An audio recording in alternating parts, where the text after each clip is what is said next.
There's a lot going on in the world of Magic the Gathering right now. We have a spoiler from Dominaria United by way of a poster, of all things. On top of that, Wizards of the Coast is throwing its support behind a brand new format. And they also went ahead and mentioned Magic 30, but in a weird way. Magic. I am a wizard! History. I'm an old wizard! The Magic Historian. My bones hurt. Greetings, owners of fine luxury cardboard rectangles, my friends.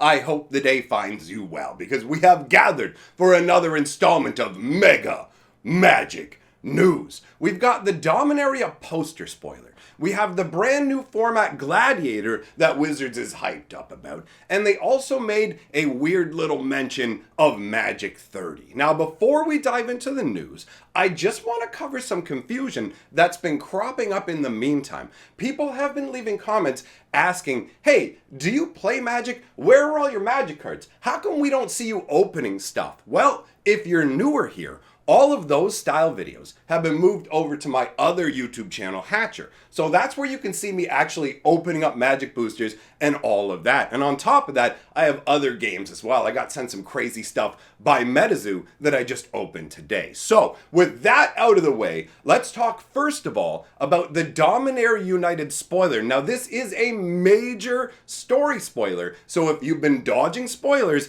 here is your cue to exit, all right? Now that that's out of the way, I'm gonna put the poster up on the screen and you can see that the spoiler is very, very blatant. When you take a look at this poster, at first you may notice, hey look, it's Karn, our big, beefy, beautiful metal boy, created by Urza way back in the day of the Brothers War. And actually a new Brothers War lore Magic the Gathering story installment just came out on Fantasy Geographic a couple days ago. So if you want to keep up with the finest in Magic lore, check that out. Urza's the one who ended up making Karn in the first place. But anyways, you've got Karn here in the forefront, arrayed around these other heroes. You got Jaya there, you've got Joda there, you got a lot of J action, but most importantly, out of everything that's going on this poster, you'll notice in the background, there is a dark, menacing presence. Who is that? Well, it doesn't take much squinting to figure out, wait a minute, is that a Johnny? Why does a Johnny look so dark and menacing? Like, what is going on?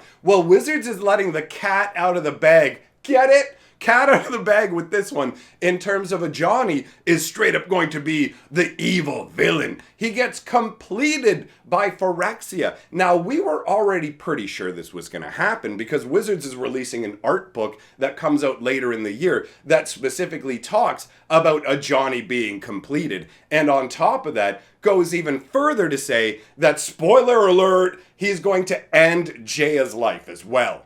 So obviously this is a massive story reveal, right? And you have to wonder on some level why they've gone ahead and put it on the poster. But I think the reason they're doing that is they've changed the order of things. They used to release the Magic set and then kind of give us the story in dribs and drabs afterwards, where once a week we would get a dose of lore. Well, now they're doing it the other way around, where in a few days from now, we're going to be starting, like, diving into the Dominaria United lore, which should be pretty exciting considering it's going to feature a heavy Phyrexian presence. And the Phyrexians are my favorite enemies from all of Magic's history, right? So that is the first news item off of our list. The next thing we're going to talk about is the new format that Wizards of the Coast is throwing its support behind. That format is called Gladiator. It's a pretty straightforward format, and I'm very interested actually in trying it out because I personally already play a 250 card green deck on Arena, and I crave variety when I do play Magic, right? So I like to have a lot of options. Now, how does Gladiator work?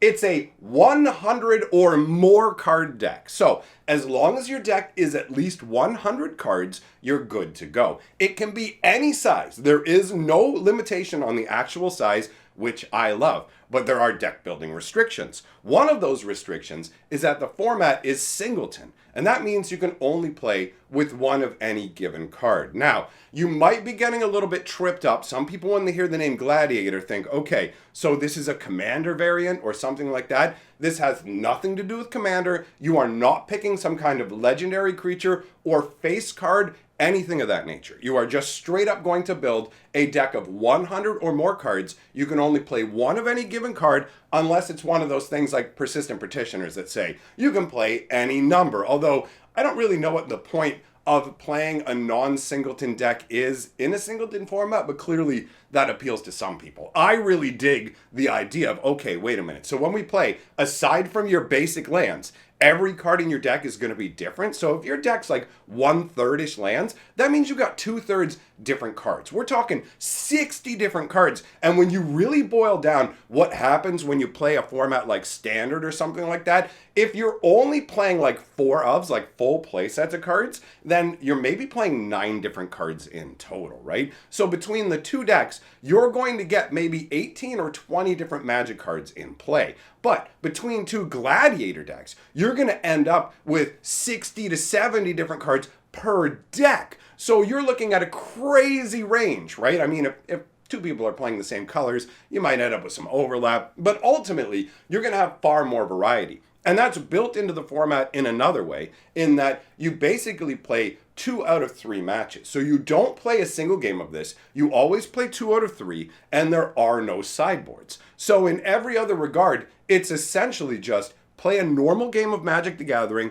play a 2 out of 3 match, build your deck to be 100 cards or more singleton, and there is only currently a banned list for Arena. So Wizards hasn't gone ahead and made like a full banned list for the entirety of paper Magic, which means if you want to full-on experience this in paper, you are going to have to basically do what they do with Commander to a degree and rule 0 it. But for Arena, they basically cut out Field of the Dead, Natural Order, Nexus of Fate, Oko. I don't even need to say his full name. It's hilarious to me that, of course, there's a new format, and immediately Oko is banned. You know what? Let's bring back the old banner that we had when Oko was tearing everything up and getting banned all over the place. We literally commemorated it with a Magic historian background. We'll bring it back for good old Oko boy. The abs are calling. Do you know what? It's so funny to me that he gets banned everywhere, but he deserves it. He's so busted. All right, and then the 5th card on the banned list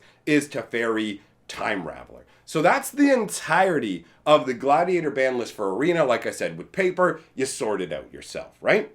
Now, moving on to the next item on the list, we have Magic 30. Everybody wants to know, what's going on in Vegas? When is Wizards going to tell us what's going on in Vegas? Well, they ran out today on Twitter to say, hey guys, we're going to be telling you what's going on with Magic 30, but not today. You still got to wait. So the official notifications will be starting on August 9th.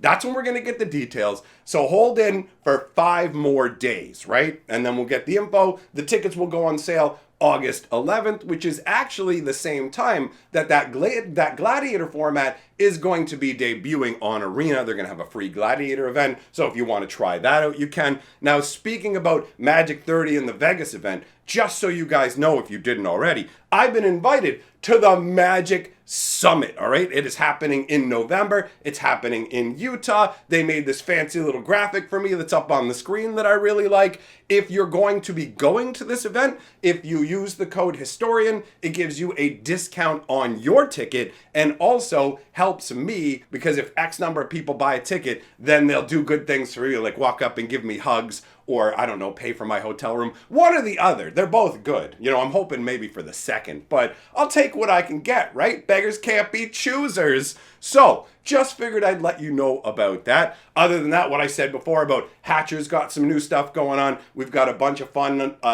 stuff happening over on Fantasy Geographic as well. If you like Magic the Gathering lore, we're working on the Brothers War story. That's literally the set that comes after Dominaria United. It's my favorite storyline in all all of Magic, because it starts with Urza as a little 10-year-old boy, and we go all along the path of his life, right? Like the Brothers' War leads into all these different novels. It leads into the creation of Karn and all this stuff that we see now. A lot of things that currently exist in Magic are from that Genesis point way back in the day. But either way, up on the screen, there's going to be links for both of my other channels. I welcome you to spend more time with me.